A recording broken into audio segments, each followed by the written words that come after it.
Jep. 21. elokuuta ollaan tällä synttärisankarin kanssa menossa Vitma-ojalle. Mutta on pikkusen paljon vähempänä vesi, mitä oli 2 viikkoa sitten. Ei ole ihan melottavassa kunnossa tämä koske. Onneksi tämä ei ole, tuolla mikä näkyy, tuo kääntyy vasemmalle tuo oja tuolla. Niin nyt on 100 metriä tultu vähän niin kuin vetämällä. Mahtavaa. Siinä on itse päiväsankari. Sulo, katsopä tänne. Hyvää puokkaa. Nähtiin matkalla 1 teeri ja säikytettiin 1 poro, kun oli pötköttämässä ojan varressa, niin tultiin vissiin niin hiljaa. Kapsahti pystyyn. Katsotaan vaan myöhemmin lisää, kunhan saan tuon kosken veettyä ylös. Niin. Tässä sitä hiippaillaan kohti kotisatamaa. Tuollahan se laavu näkyy. Näettekö? Siinä on laavu ja teltta on tuolla takana. No niin, mikä siinäkö? Alkaa rantaa tuminen. Tuolla on pikku koskentynkään kanssa. Käydään vähän heittää virkkaa siellä, kun keritään. Tän sinne katon kamina teltta ja kerätään kahvit sulla kanssa.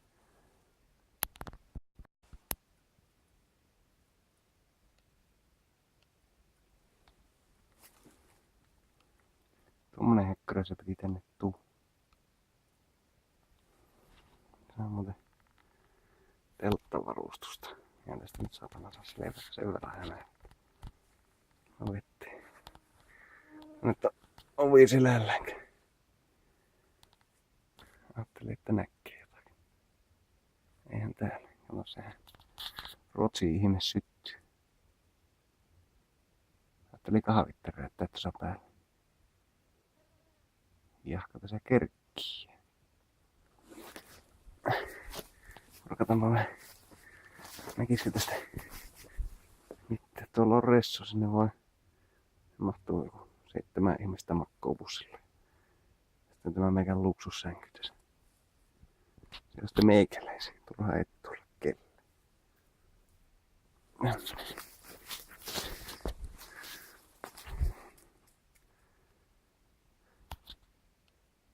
Omiesti tuputtaa.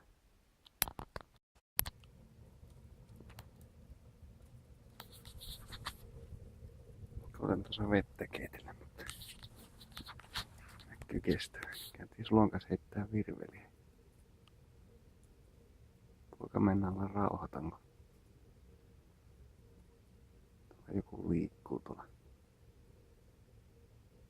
alajuoksulla päin.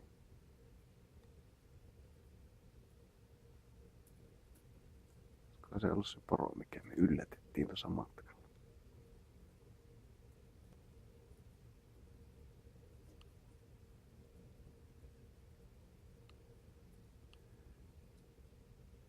Toivottavasti ei mikään isompikaan. Ihan haulikkoonko 5,6 milliset herneet iso, mitä on mukaan.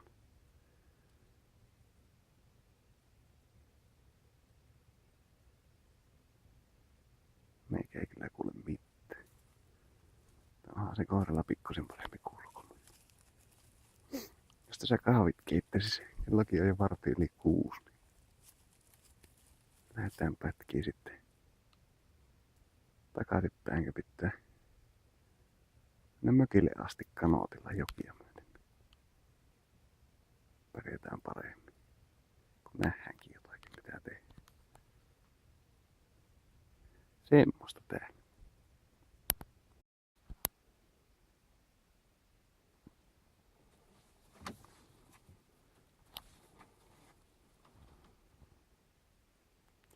Siellä se on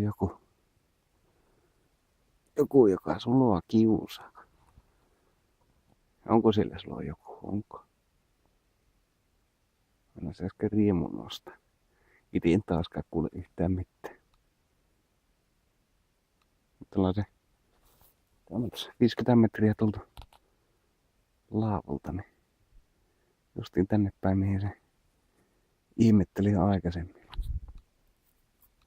No ei siinä. Saatiin Saatiin tuo kamina vietyä telttaan ja lämmiteltyä sitä ja keitetty kahvit ja hyrpittyä.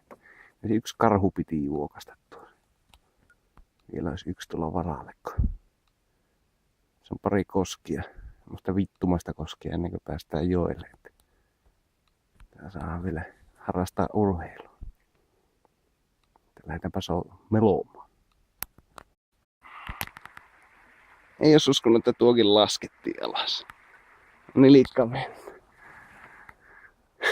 Vielä on pikkusen karikkoa tuosta auki ja taas ja päästään toista kilsaa. Melko hyvissä vesissä menee. Toivottavasti en aja Karille nyt kun kuuluu. Pikkusen roha. No niin, nyt ollaan pohjasta kiinni. Täpä alkaa melomaan. Tässä on muuten tuo Saarikosken laavu. Täällä sitä mennään röllimetäisen. Hiljasta liukua.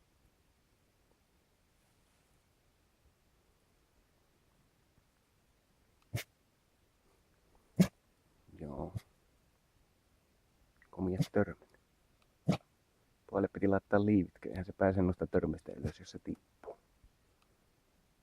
Onhan kyllä itselläkin Helly Hansenit päällä, kun lähdetään joelle.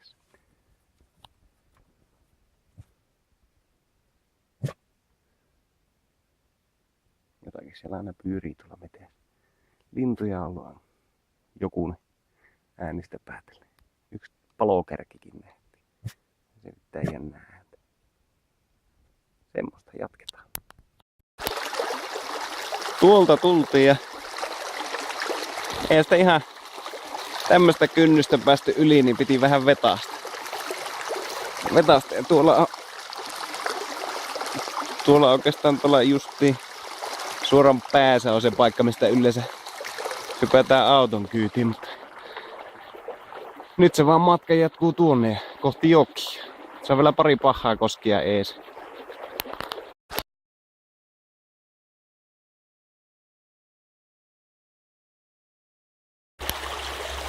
Tässä on se eniten persekoski tänne. Siinä oli muuten Vitmaa ja Silteekaan Vitman tiellä. Tämän kun mä selvitän, niin tuossa on loppupätkä helposti jokea. Jokia myötenhän kyllä pääsee. Sulokin tippuu äsken, mutta onneksi sillä on ripaa selässä, niin saa helposti kyyti. Jatketaan. No niin, vihdoin pääsin joelle. Vettä sattaa ja alkaa hämärtää. Se on vielä jokunen kilsa kohti. Pitää koittaa päästä se yksi iso koski alas ennen kuin tulee pimi. Katsotaan.